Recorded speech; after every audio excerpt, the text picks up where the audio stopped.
Mungkin kalau saya sarankan sebaiknya dibuat pemisahan antara produk unggulan yang muncul, Pak. Kalau dari perikanan dulu, dari Kementerian Perikanan itu sudah ada 2 pemisah. Jadi kalau di Kabupaten di Kota Tual itu lebih ke teripang, Pak. Itu yang menjadi leading sektor bidang perikanan di Kota Tual. Sedangkan di Maluku Tenggara itu rumput laut. Nah, karena itu kalau saya terminologinya menjadi bukan kabupaten dan kota, tetapi menjadi kepulauan K. Kalau kita ngambil misalnya tadi kepulauan K sebagai lupusnya, maka dia akan melingkupi 2 daerah kabupaten ini, 2 daerah tingkat 2. Jadi kita nggak bicara daerah administrasi, tapi kita bicara pulau, Pak. Bicara kepulauan. Kira-kira seperti itu pertama. Kemudian yang kedua berkaitan dengan laut ini. Ada faktor-faktor tertentu yang menyebabkan produksinya itu sering naik dan turun. Yang pertama itu dari kondisi alam. Kondisi alam memang agak sulit untuk kita manipulasi, kita kontrol, sehingga muncul misalnya di musim-musim tertentu muncul penyakit yang menyebabkan produksinya jadi berkurang. Tapi kalau kita ke masyarakat, itu kemampuan mereka untuk melakukan manipulasi budidaya dalam kaitan untuk meningkatkan produksi itu bisa jalan, Pak. Jadi walaupun musimnya jelek, tetap produksinya akan ada. Jadi produksi rumput laut kita akan katakanlah bisa stabil setiap tahun dalam 1 tahun produksi itu. Nah, yang jadi persoalan itu sebenarnya di harga, Pak. Ya, jadi fluktuasi harga itu menyebabkan nelayan menjadi pembudidaya menjadi kadang-kadang semangat untuk budidaya jadi turun. Nah, itu kita lihat di akhir ini.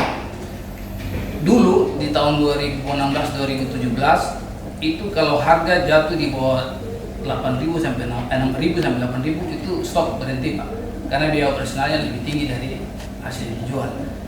Nah, sekarang saya yakin udah naik lagi, sudah lebih tinggi dari itu, mungkin sekitar 8.000 sampai 10.000. Jadi kalau di atas itu masih bisa ini. Nah, karena itu kalau saya menyarankannya begini, Pak.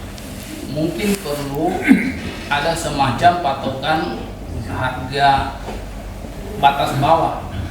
batas bawah sehingga siapapun yang melakukan trading dengan nelayan, dengan pembudidaya itu udah tahu bahwa batasnya itu bawahnya sekian ini. Meskipun kita tahu kita tidak bisa mengontrol karena ini pasar ekspor, sehingga sebagian besar laut itu memang dipasarkan keluar, sehingga harganya akan tergantung pada bagaimana pengekspor mau beli atau tidak gitu. Tapi paling tidak kita bisa mengatur supaya batas bawah itu tidak sampai jebol gitu. Nah, dengan demikian nelayan pembudidaya sudah tahu bahwa dia sekian ini paling sial, dengan membudidayakan dengan besar sekian maka paling sial dia akan dapat segini, ada keuntungan yang bisa diperoleh. Nah, itu yang sering juga dikeluhkan oleh pembudidaya, kalau bisa seperti itu. Jadi ya semacam harga penetapan batas bawah dari harga komoditas rumput laut kering, maksudnya gitu. Kemudian yang berikut itu konektivitas wilayah ini punya pengaruh terhadap harga jual juga, Pak. Jadi kalau bisa mungkin perlu dipikirkan ke depan itu bukan raw material yang bisa jual lagi, tapi mungkin naik sedikit, Pak. Apakah itu bahan setengah jadi atau mungkin bahan jadi dari produk rumput laut yang kita punya ini, ya itu mungkin akan lebih bagus bagi nelayan sehingga harganya bisa juga diatur bersaing dengan yang lain. Kira-kira itu beberapa hal yang saya bisa peroleh dari masyarakat. Lebihnya mungkin nanti teman-teman saya juga ada Bu Linda dan Nani, silakan.